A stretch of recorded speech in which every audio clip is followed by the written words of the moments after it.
Una de las canciones más poderosas jamás compuestas ha sido grabada más de 3000 veces. Tan solo en los Estados Unidos se canta públicamente más de 10 millones de veces al año. Y aunque fue escrita hace más de 2 siglos, sigue sanando corazones, quebrando orgullos y levantando almas caídas. Sublime gracia del Señor, que a un infeliz salvó. Su nombre, Amazing Grace, su mensaje, el poder de la redención. Pero lo más impactante no es su letra. Lo más estremecedor es quien la escribió, un hombre que fue esclavo y también esclavista, que sufrió humillación y también humilló a otros, que conoció la miseria más oscura y fue alcanzado por una gracia más brillante que el sol. John Newton no era un poeta, era un blasfemo, un joven rebelde, marcado por la pérdida de su madre a los 7 años y la ausencia espiritual en su hogar. Fue expulsado de trabajos, azotado por la Marina Británica y terminó siendo tratado como un perro por traficantes de esclavos africanos. Vivió vestido en harapos, mendigando comida, encadenado por el pecado y por la culpa. Pero cuando estaba en el fondo del abismo, la misericordia de Dios lo alcanzó. Una tormenta en alta mar, un corazón quebrado y una oración balbuceada en medio del pánico fueron el inicio de una transformación tan profunda que solo el cielo la puede explicar.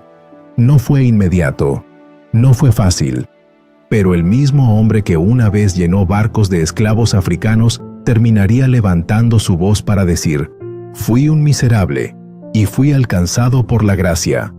Este himno no es solo una canción, es un testimonio, es un clamor desde el polvo, es la confesión de alguien que fue rescatado del infierno y que hoy canta como un hijo redimido.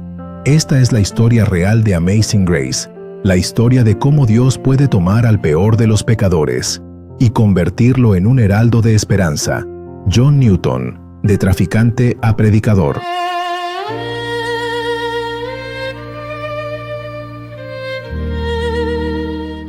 John Newton nació el 24 de julio de 1725 en Londres. Fue criado por una madre cristiana que le enseñó las escrituras desde niño, pero ella murió cuando él tenía solo 7 años. Con su muerte, se apagó la única voz espiritual que lo guiaba. Su padre era un marino endurecido, y la nueva esposa de su padre no mostró interés alguno por Dios. A los 11 años, Newton comenzó a navegar con su padre. Viajó por el Mediterráneo durante su adolescencia y se sumergió en el mundo del mar, un entorno duro, vulgar, sin fe. Y allí, su corazón se endureció, se volvió rebelde, burlón, blasfemo, perdió empleos, insultó autoridades, fue castigado y azotado públicamente. En su juventud, fue reclutado por la fuerza por la Marina Británica. Desertó, lo atraparon y lo humillaron. Para evitar peores castigos, pidió ser transferido a un barco negrero. Fue así como comenzó su carrera en el comercio más oscuro de su época, la trata de esclavos. Primero como marinero, luego como capitán. Transportó hombres, mujeres y niños africanos encadenados como mercancía. Los embarcaba desde las costas del África Occidental, los hacinaba como ganado y los vendía al mejor postor en las colonias. Miles de vidas fueron marcadas por el sufrimiento bajo su mando.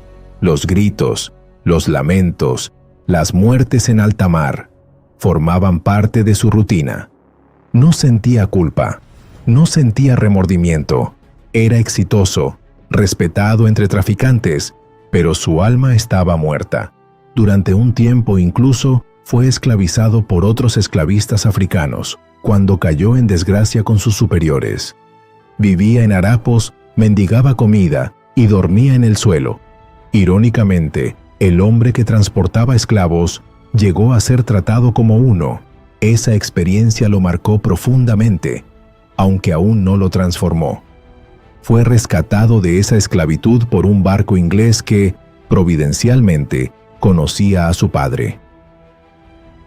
Regresó a Inglaterra, y aunque volvió a involucrarse en el comercio de esclavos, algo en su interior ya había comenzado a agrietarse. El barco navegó durante más de un año por distintos puertos. El 21 de marzo de 1748, en su camino a Inglaterra, sucedió lo inesperado. Durante el viaje de regreso, el barco fue alcanzado por una enorme tormenta. Newton se despertó en la noche cuando su habitación comenzó a llenarse de agua. Mientras corría hacia la cubierta, el capitán lo detuvo y le pidió que buscara un cuchillo y lo asignó a las bombas. En ese momento dijo: «Si esto no sirve, el Señor tenga misericordia de nosotros». Trabajó en las bombas desde las 3 de la mañana hasta el mediodía. Durmió 1 hora y luego tomó el timón y navegó hasta la medianoche. Al volante tuvo tiempo de pensar sobre su vida y su condición espiritual. Alrededor de las 6 de la tarde siguiente, pensó que podía haber esperanza. Dijo: «Vi la mano de Dios a nuestro favor». Comencé a orar, pero no podía pronunciar la oración de fe. No pude acercarme a Dios ni llamarlo Padre. Encontró una Biblia y obtuvo ayuda de Lucas 11:13. Razonó: si este libro es verdadero, la promesa en este pasaje también debe ser cierta. Necesito ese mismo espíritu por el cual todo fue escrito para entenderlo correctamente. Él se ha comprometido aquí a dar ese espíritu a los que lo piden. Por eso debo orar por él. Y si es de Dios, Él cumplirá su propia palabra. Pasó el resto del viaje con profunda seriedad mientras leía y oraba sobre las Escrituras. El 8 de abril anclaron en Irlanda, pero Newton aún no había entendido la grandeza de su nueva fe. Nunca tuvo a nadie que le brindara discipulado ni que lo ayudara a dar los primeros pasos en Cristo. Una gracia asombrosa. Nacimiento del himno. Después de años navegando como capitán de barcos negreros, John Newton dejó finalmente el mar en 1755. Ya no podía soportar el peso de su conciencia. Empezó una nueva vida como oficial de aduanas en Liverpool, pero lo más importante, comenzó a estudiar las Escrituras con fervor. Influenciado por predicadores como John Wesley y George Whitefield, la semilla que su madre había sembrado en su infancia por fin floreció. Se convirtió en un hombre profundamente arrepentido, apasionado por la palabra de Dios. Sentía dolor por su pasado, pero más aún, gratitud por la misericordia inmerecida que había recibido. Quería servir, y en 1764 fue ordenado como ministro del Evangelio. Se convirtió en pastor de una iglesia en Olney, un pequeño pueblo en Buckinghamshire, Inglaterra. Allí, con humildad y ternura, comenzó a cuidar de su congregación, predicar la gracia y enseñar la verdad. Pero Newton no solo predicaba, escribía, y en 1769 comenzó a realizar servicios de oración los jueves por la noche. Cada semana componía un nuevo himno para ser cantado por su iglesia. En uno de esos momentos de devoción, conoció a William Cowper, un poeta cristiano sensible y talentoso. Juntos, comenzaron a escribir una colección de himnos que serían conocidos como los Olney Hymns. En diciembre de 1772, Newton preparaba un sermón para el primer día del nuevo año. Eligió predicar sobre Primera Crónicas 17:16 a 17, el pasaje en que el rey David se humilla ante Dios y le dice: «¿Quién soy yo, oh Señor Dios, y cuál es mi casa, para que me hayas traído hasta aquí?» Aquellas palabras resonaban con fuerza en el corazón de Newton. Él también se hacía la misma pregunta: ¿quién soy yo, que fui esclavista, blasfemo, verdugo, para que Dios me haya perdonado? Ese sermón se convirtió en el marco para escribir su himno más famoso. Lo tituló Faith's Review and Expectation, pero la primera línea decía: Amazing grace, how sweet the sound that saved a wretch like me. Sublime gracia. Cuán dulce el sonido que salvó a un miserable como yo. Era su testimonio, su confesión, su alabanza. No era poesía decorativa, era verdad cruda. Él sabía lo que significaba ser un miserable y sabía lo que era ser alcanzado por la gracia. El 1 de enero de 1773, por primera vez, la congregación de Olney cantó aquel himno. No sabían que estaban entonando una de las canciones más poderosas y duraderas de la historia de la humanidad.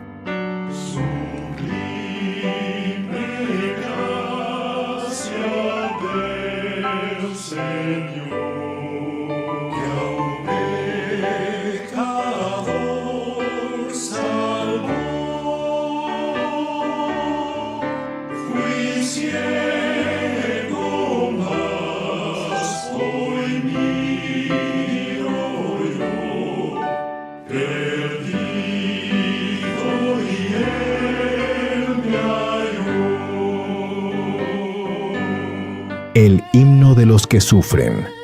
Amazing Grace nació como el testimonio de un hombre que había sido rescatado del abismo, pero con el tiempo se convirtió en el canto de millones que también necesitaban ser rescatados.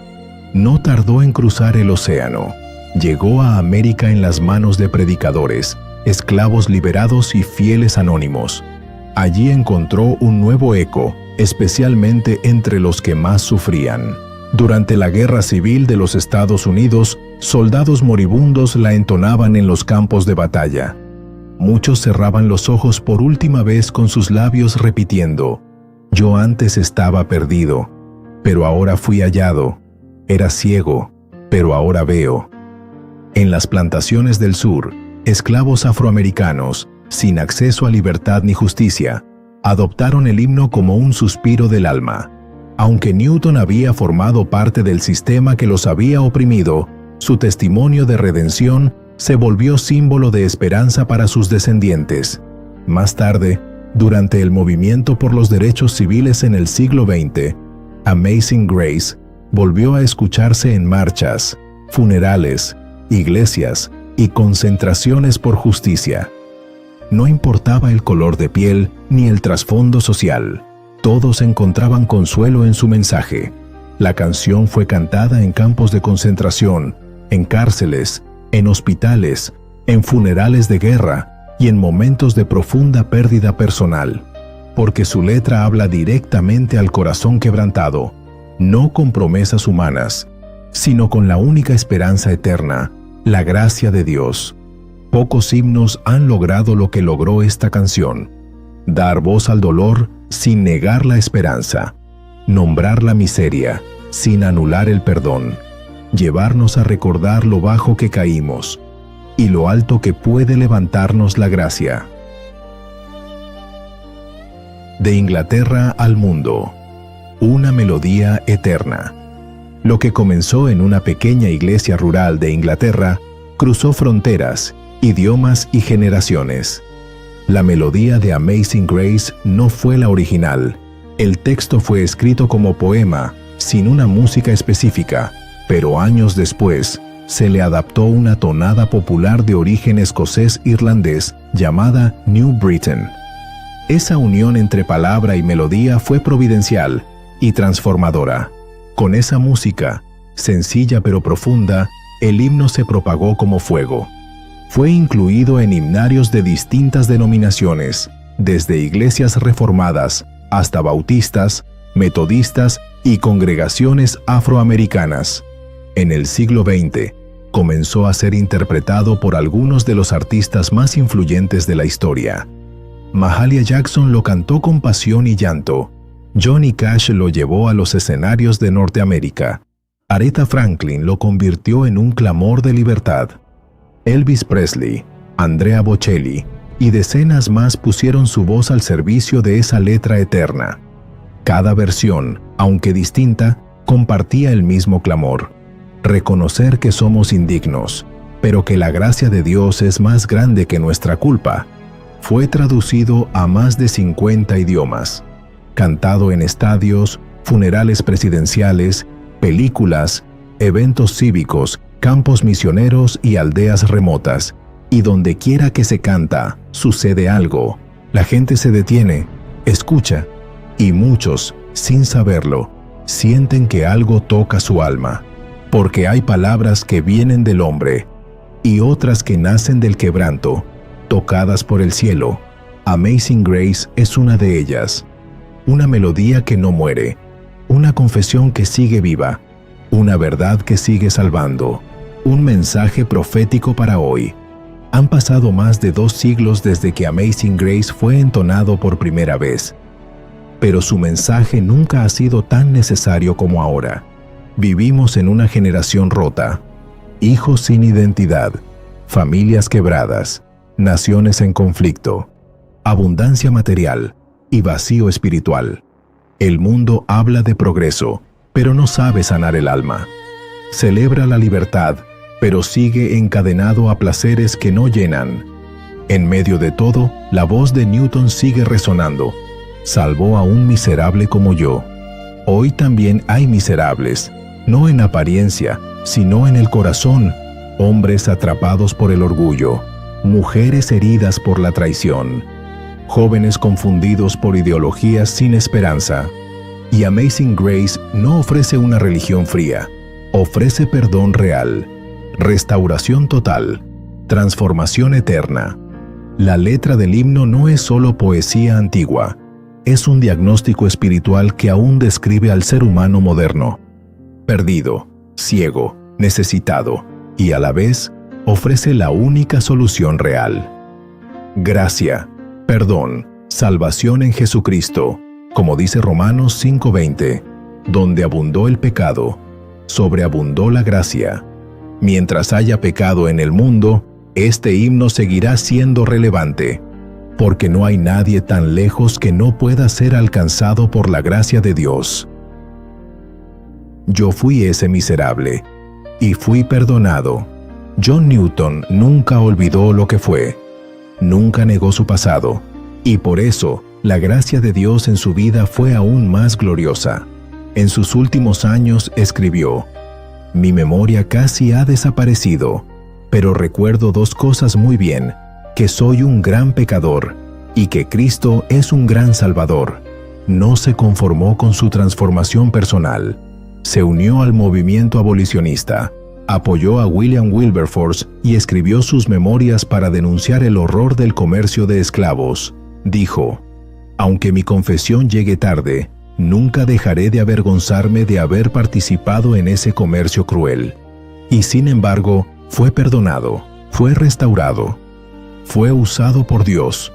Su himno sigue cantándose por una razón, porque cada ser humano, en el fondo, sabe que necesita esa gracia. Tal vez tú también has caído, tal vez tú también te sientes como un miserable, tal vez tu pasado te condena, pero la gracia de Dios no es un mito. Es real y sigue salvando. Newton murió en 1807, pero su voz no se ha apagado. Sigue viva cada vez que alguien canta: fui perdido y Él me halló, fui ciego, mas hoy veo. Porque esa es la historia de todos los que han sido alcanzados por la gracia. Amazing Grace no es solo la historia de John Newton, es la historia de cada redimido. Es tu historia, si tan solo estás dispuesto a rendirte y creer.